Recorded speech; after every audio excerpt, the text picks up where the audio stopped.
You're getting away with it, as Mr. Garin pointed out. We're asking you to please stop this madness.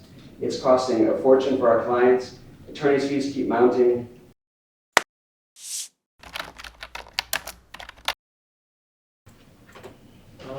So page 1. Phillips versus Abrams, 829038. Good morning, Your Honor. Marc Cwik for defendants, Marc, DiCiero, and good Schoen. Good morning. Mr. Phillips? Good morning, Your Honor.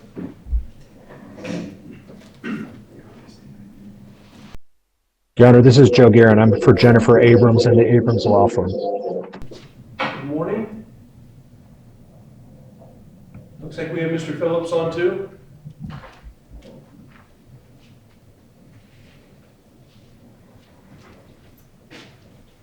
But we don't hear anything. Can you hear me, Your Honor? Now we hear you. T. Matthew Phillips, plaintiff was... Good morning. So this is on for Mr. Phillips' motion to disqualify Judge Cherry. There's a whole bunch of motions. And I know Mr. Phillips had filed he submitted an order shortening time, trying to do a motion to continue this hearing because he had something going on in California. I didn't sign that. He submitted a motion to continue yesterday. I don't know if that's been calendared or not. It's going to be moved after we have this hearing. There just did not seem good cause to continue this. I know that you have another hearing in California, but because of the fact that we allow virtual appearances, I thought you could do one of them virtually. So I wanted to get this handled. So here's the biggest issue I have with this case, guys. It was filed as a motion to disqualify, so I would allow the oppositions and stuff. Ordinarily, under 1.235, it should just be filed as an affidavit. I know Mr. Phillips put in his motion that this was not filed pursuant to 1.235, it's filed pursuant to Nevada Code of Judicial Conduct Rule 2.11. Just for future reference, whether you use the basis for disqualification in 1.230 or 2.11 of the Code of Judicial Conduct, the procedure stays the same under NRS 1.235. NRS 1.235 doesn't provide the basis for disqualification, but only the procedure for disqualification. And it applies in any motion for disqualification, regardless of which other rule or statute you're using for a basis. Now, the biggest problem I have is under 1.235, Justice Cherry didn't file a response. Now, service is always an issue, and because of that, my law clerk checked with Lauren Pena, who's our staff counsel, and she indicated that she accepts, at least up to this point, she has accepted a fax transmission and considered that good service because she doesn't want pro per individuals running around trying to get into the back of the court to personally serve judges. So she has been considering a fax transmission of a motion for disqualification to be good service on her, and she then forwards it to the appropriate judge. And as far as our staff counsel is concerned, she considers that to be good service. I don't know that I'm going to have a conversation with her so that we have some type of procedure going forward. But if I consider that good service and the fact that Judge Cherry did not file a response under NRS 1.235, I don't know that I have a choice but to reassign this. I can't reassign it to a specific judge. All I can do is ask the Supreme Court to give me a different senior. That's my inclination at this point. So, Mr. Phillips, I'm assuming you don't have anything that you need to say at this point, but you're welcome to if you want to. If I may be brief, Your Honor, I have worked with Ms. Pena in serving other documents on members of the judiciary, and she has always been faithful in communicating those documents. She's been very helpful, and that's all I wish to say. I do believe the service is proper. I also sent courtesy copies to the extent maybe the judge didn't see them, so I do believe service is effectuated, and secondarily, I also contend defendants cannot stand in the shoes of a judge and admit or deny allegations of bias. The only person who can admit or deny allegations of judicial bias is a judge. And with that, I would yield to Mr. Garin and Mr. Cwik. All right, so let me just respond to that really quickly, because ordinarily I would agree with you, except for the fact that you filed a motion. If you follow the rule under 1.235 and filed an affidavit, then the opposing party doesn't have a right to respond. It's only the judge that has a right to respond. When you call it a motion, there's a rule that allows oppositions to motions. So that was your fault. Well, if I could be heard, Your Honor, there is an affidavit there. I did put affidavit, but the way it's listed on Blue Jeans is motion to disqualify. I think the name, like Shakespeare or Rose by any other name, substantively there is a declaration and it alleges bias. And again, I just don't think defendants can admit or deny, regardless of whether we call it a motion, because there is an affidavit and the allegations are alleged under penalty of perjury. So I do believe we satisfy the affidavit requirement. I know that you believe that, but just so that the record's clear, you can't argue that you're not filing under 1.235 and then expect 1.235 to apply to you. It does apply by matter of law because that's the rule that provides for the procedure. But you can't say in your motion over and over that you're not filing this pursuant to 1.235 and then argue that 1.235 applies. It does apply, but you also entitled your pleading plaintiff's motion to disqualify the sitting judge and affidavit of Todd Matthew Phillips. It's a motion, they get to file an opposition. I've considered it. Thank you, Your Honor. Okay. Anybody on the defense want to say anything? Your Honor, this is Joe Garin. I'd like to say a few things. First thing is, Mr. Phillips proudly represents to everybody on the planet, especially with his pleadings, that he is a California lawyer. So he's not admitted in Nevada, but he's fully aware of procedure and the rules of procedure, and he's used those rules to, on several occasions, go judge shopping, and that's exactly what's going on here.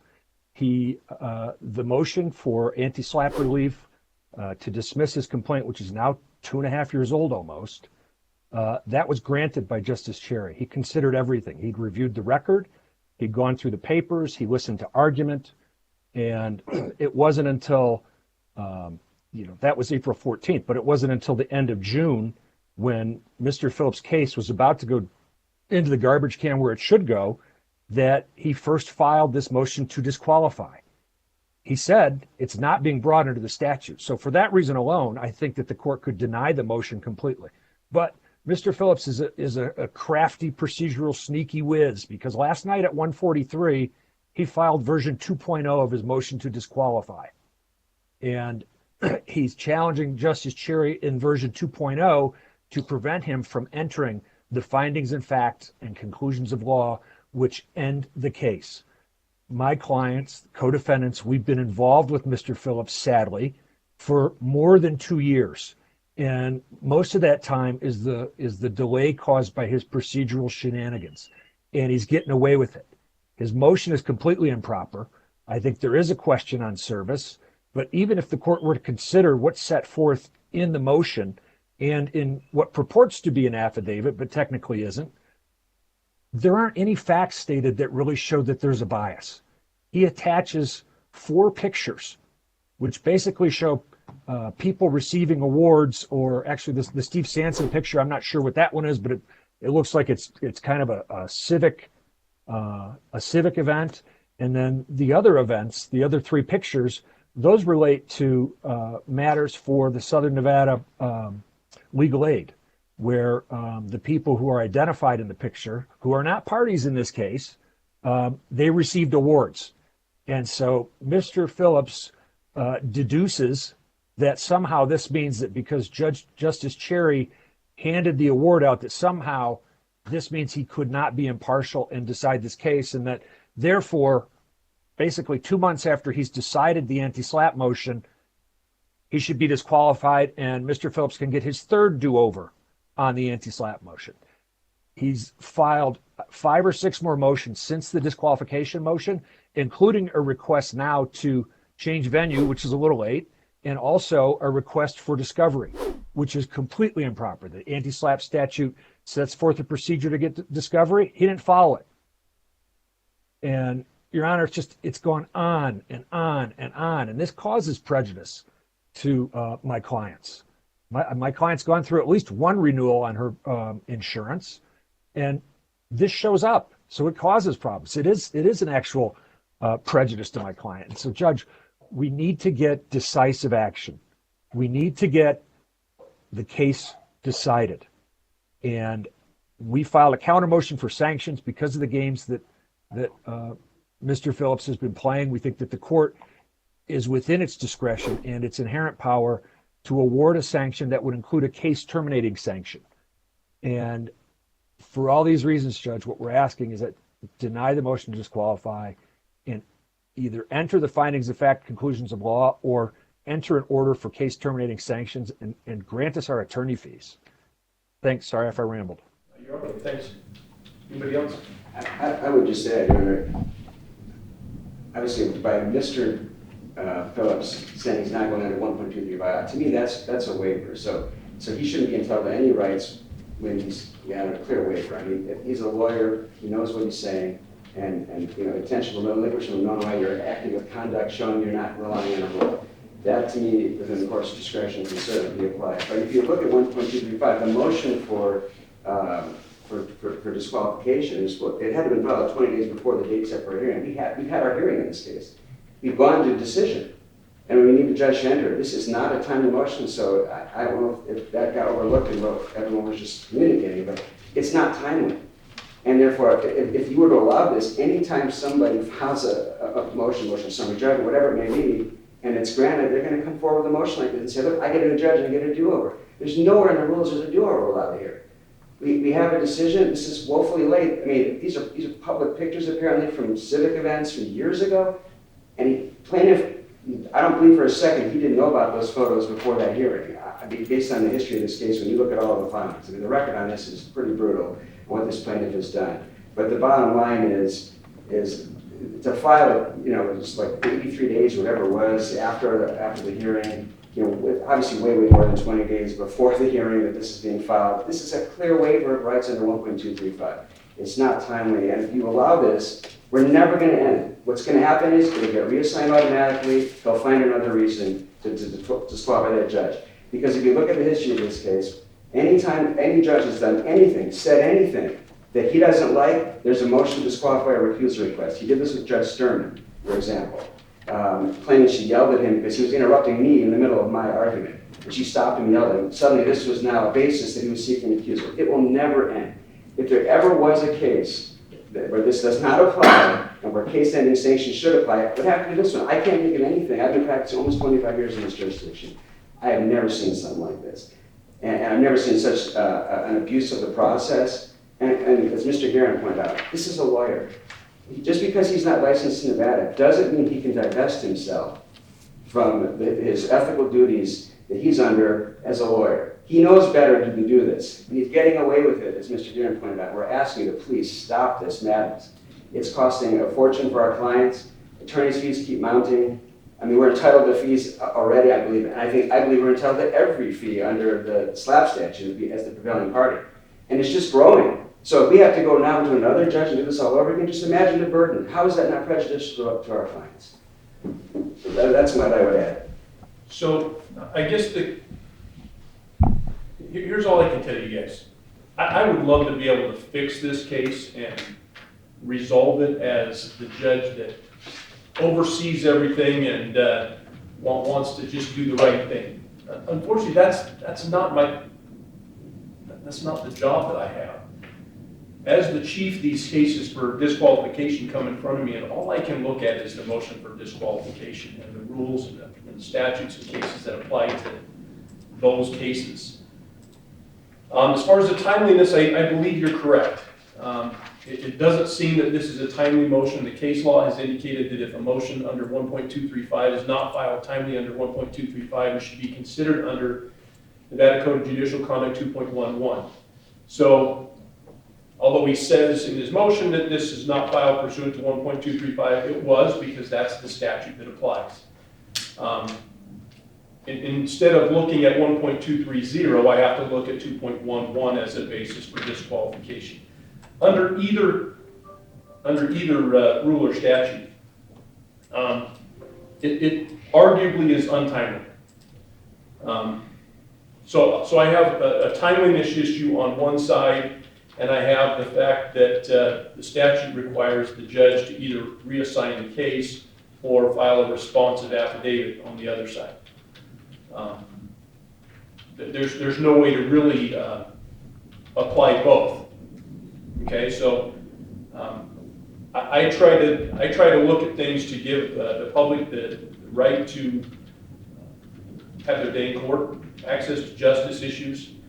So while there's a timeliness issue, I think that I have to go with the 1.235 rule that requires a judge to file an affidavit. I agree with you that the pictures don't necessarily indicate bias. It's not really the basis for my decision. I know that there's an outstanding order because Judge Cherry did rule on the motion for summary judgment, and unfortunately the written order has not been filed after a couple of months. I don't know whose fault that is or if it's anybody's fault. I don't want to blame anybody. But at the same time, that isn't a reason that I can ignore the rules and the cases and not deny the motion. It's hopefully what happens is it'll get reassigned to a new senior judge, and you guys can explain that this has already been ruled on. I mean, you can look at, go back and give him the transcript or whatever you need to do. I don't know what that new judge is going to do, if they're going to just sign the order or not based on what Judge Cherry did. I don't know. But that's, again, not in front of me. There is a motion to change venue. That's not in front of me today. I'm not going to rule on that if that needs to go forward. Mr. Phillips, you're going to have to do that in front of a new judge. Motion for discovery. As far as I'm concerned, if it has to do with the motion that's pending today, it's moot. If it has to do with anything else, you can bring it up in front of a different judge. There is a counter motion for sanctions. I can't grant the motion and grant sanctions. That's an oxymoron. So I have to grant the motion because Justice Cherry didn't file a responsive affidavit. So I have to deny the counter motion for sanctions. If you believe that there's ethical issues that Mr. Phillips has violated his ethical duties as a lawyer, that's an issue that needs to be brought up before the Commission on Judicial not judicial ethics. I guess it's the attorney ethics, the state bar either of California or Nevada. That's not something that I can rule on. So I apologize, guys, because I know this case is a mess, and I wish I could fix it for you, but I don't see that that's my role, unfortunately. So I'm going to grant the motion to disqualify Judge Cherry. I will contact Justice Herndon, and we will get you a new judge assigned, hopefully within the next couple of days. Once that happens, you can go forward with anything that you think needs to go in front of him. There are some things I believe that if there was the motion to continue that Mr. Phillips filed, if that actually has been calendared, it's advanced to today and denied as moot. I don't know if there are other motions that are pending that become mooted by this order, because there's a lot of stuff that he filed. Judge, this is Joe Garin for Abrams defendants. I'd like to ask the court just to stay all proceedings until we get a new judge, and perhaps there's a status check in that case, because he's filed, I think, 5 or 6 motions since this one was filed on June 26th. And every time we have to file a response, Mr. Cwik and I will typically collaborate to try and keep costs down for our clients, but it takes time. And it's time that we don't need to spend if there isn't going to be a hearing coming up anytime soon on all these, other motions which Mr. Phillips has filed. That makes sense to me. Mr. Phillips, do you have an objection to that? No, Your Honor, I do not. All right, so a stay will be granted. Everything in the matter stayed until a new judge gets on board and at least has some type of a status hearing and decides how he wants to proceed from there, okay? If it pleases the court, this is Phillips here. I think Your Honor, respectfully, is a very fine and diligent judge, and I would stipulate to Your Honor, hearing the anti-SLAPP, if my colleagues would. There's more judge shopping right there, Your Honor. You just got a taste of the case. No. Just wanted to try to be easy about it, so. I would love to have my own docket, but this is not one of the cases that I would put on the top of the list of cases that I would prefer to have. So. It'll be reassigned to a new senior. All right, thanks everybody. Appreciate your time.